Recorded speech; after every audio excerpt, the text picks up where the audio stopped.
অভিদা, অভিদা আমি হাত জোর করে বলছি, অর্জুনের সাথে এইভাবে কথা বলবেন না।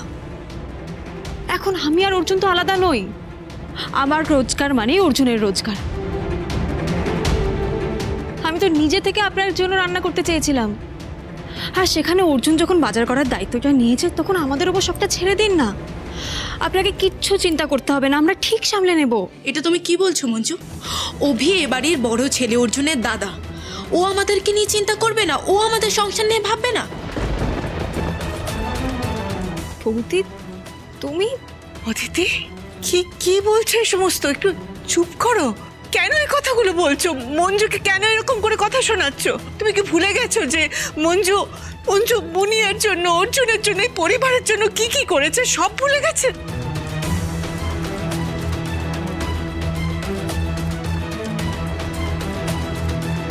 আপনাকে একটা কথা বলবো মা, যদি কিছু মনে না করেন।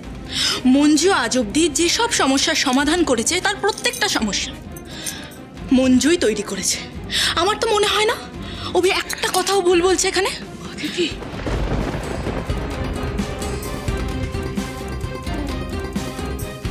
সাবাস, ওষুধ তার মানে কাজ দিচ্ছে।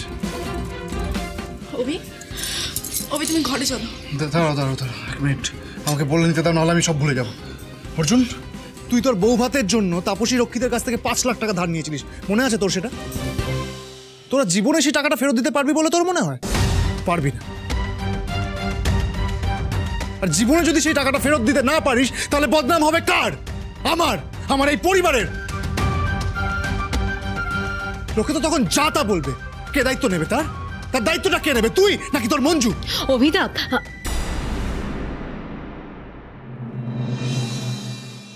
সমস্ত দায় দায়িত্ব আর যা যা আছে সবকিছু আমি নেব দাদা। মঞ্জু আমার স্ত্রী, ওর ভালো খারাপ সবকিছু দেখার দায়িত্ব আমার। আর ওর ব্যাপারে যদি কেউ কোনো বাজে কথা বলে তার বিরুদ্ধে মুখে দাঁড়ানোর দায়িত্ব আমার।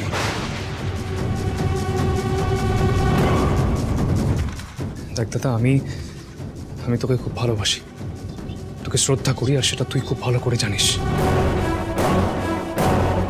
তুই হাসপাতালে আমাকে বারবার তোর থেকে দূরে সরিয়ে দিয়েছিস, অনেক অপমান করেছিস আমাকে, কিন্তু আমি মুখ বুঝে সেটা সহ্য করেছি একমাত্র তোর জন্য দাদা, তোর কথা ভেবে। আমি ওখানেই পড়েছিলাম, কিন্তু তার মানে এটা নয় তুই আমার স্ত্রীকে এইভাবে সবার সামনে অপমান করবি। এটা হয় না দাদা, এটা আমি মেনে নেব না।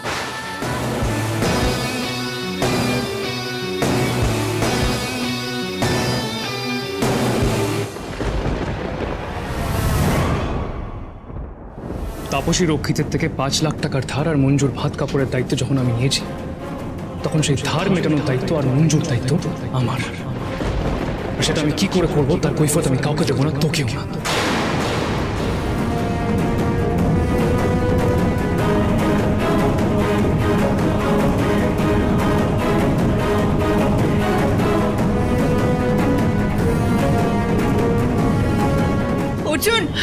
অর্জুন বাবা, শোন আমার কথাটা। ও অর্জুন, দিদি সংসারে ভাই ভাই ঝগড়া, ভাই ভাই অশান্তি, দিদি তো ভাঙনের শুরু। অর্জুন আমার কথা শোন, ভাঙনের শুরু দিদি, ভাঙন। খুব ভালো, এটাই তো চাইছিলেন। এবার শুধু ভাইয়ে ভাইয়ে ঝামেলা হবে না, এবার ঝামেলাটা হবে বউয়ে বউয়ে। নারদ।